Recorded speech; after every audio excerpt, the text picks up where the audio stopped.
Energy, energy, energy, energy. Hey yo mes gens, comment allez-vous? Moi je me porte merveilleusement bien. C'est votre frère King Kiza. Et c'est encore un plaisir de vous retrouver. J'espère que vous vous portez bien, que votre famille se porte bien, ainsi que vos amis et tout votre entourage. Alors, de quoi est-ce qu'il s'agit aujourd'hui? On va parler de désintox. Oui, je suis en pleine désintoxification. Alors, comment est-ce que ça se passe? Comment est-ce que ça se passe? Et désintox de quoi d'abord? Voilà, parce qu'il ne faut pas porter à confusion, bien que ce soit plus ou moins de la même chose qu'on parle. Voilà, la désintoxification, c'est par rapport, on va dire, à un des mâles de notre siècle, les réseaux sociaux, les écrans. Voilà, les écrans en général. Voilà. Donc, c'est de plus en plus difficile de fuir les écrans.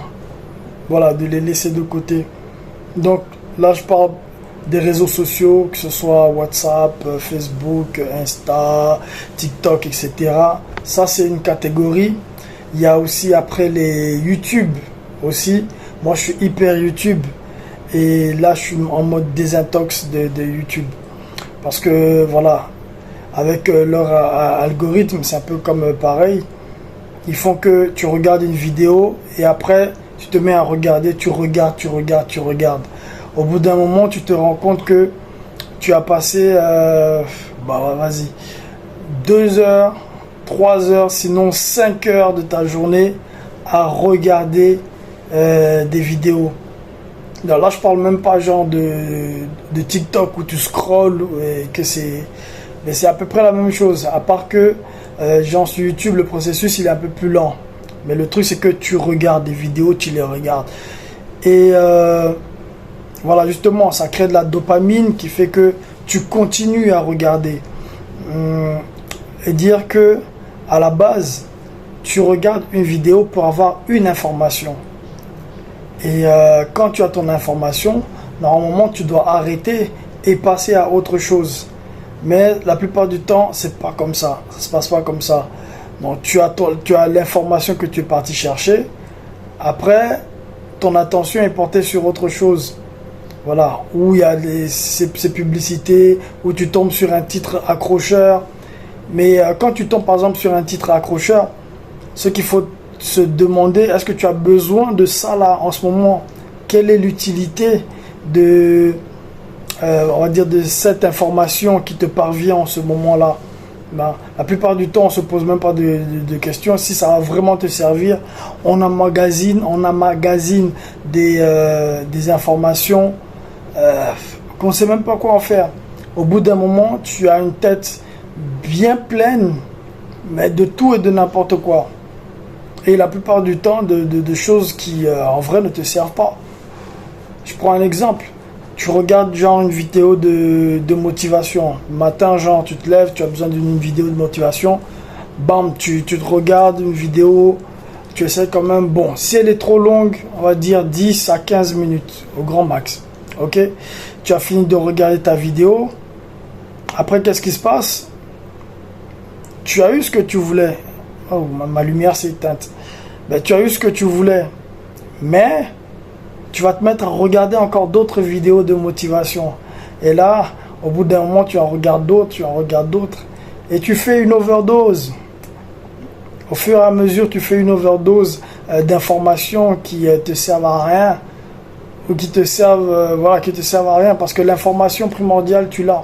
C'est comme quand tu vas sur Google pour chercher la signification d'un mot. Tu vas regarder genre la signification d'un mot. Dès que tu as fini de regarder la signification d'un mot ou la traduction d'un mot, par exemple, tu vas pas aller regarder les autres mots. D'accord? Tu restes sur le mot que tu as fini de trouver, le mot que tu as fini d'expliquer ou de traduire ou peu importe. Dès que tu as ta réponse, tu passes à autre chose. Mais avec les réseaux sociaux, certaines applications, c'est compliqué. Tu as l'information principale qui te sert et après tu continues.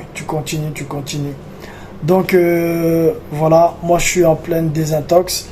Je me suis rendu compte que je consommais beaucoup d'informations et dans tous les domaines, hein, que ce soit dans le développement personnel, dans la spiritualité, moins dans le sport, dans la musique aussi à un moment. Mais j'essaie de diminuer tout ça pour que je puisse vivre ma vie aussi. Parce que là, tu accordes de l'importance aux vies des autres. Tu accordes... ok, tu donnes ta vie, tu donnes ton temps aux autres. Voilà, parce que tu les suis. C'est ça. On va dire la monnaie, la plus grande monnaie de notre siècle, c'est l'attention des gens. Dès que tu arrives à captiver quelqu'un, dès que tu arrives à avoir l'attention de quelqu'un et que tu arrives à le garder aussi longtemps, ben, on va dire c'est ça, c'est l'argent. C'est l'argent. Voilà. C'est monnayable. C'est monnayable. L'attention est la chose la plus chère à un être humain. Donc l'attention en découle du temps. Donc c'est-à-dire que quand tu captes l'attention de quelqu'un, c'est-à-dire que tu prends son temps. Tu prends le temps de la personne et du coup, le temps que tu as pris à la personne ne lui appartient plus, mais t'appartient à toi. Et le temps, ça se monnaie. Voilà. Donc ce sera tout pour moi aujourd'hui. On va pas être long, mais le processus il est lancé et je vous invite à faire pareil aussi de votre côté parce qu'on est vraiment emporté par ce qui nous entoure, quoi, par ce qui nous entoure. On prend les choses, mais nous on donne pas. Tu donnes pas de la vie, comme on dit, il faut donner de la vie à la vie. Donc voilà. Donc c'était votre frère King Kiza. J'espère que ça vous a servi et que bon, ça va faire. Vous allez faire une bonne route avec ça. Et sans oublier que le changement, c'est maintenant. Soit.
Energy, energy, energy, energy.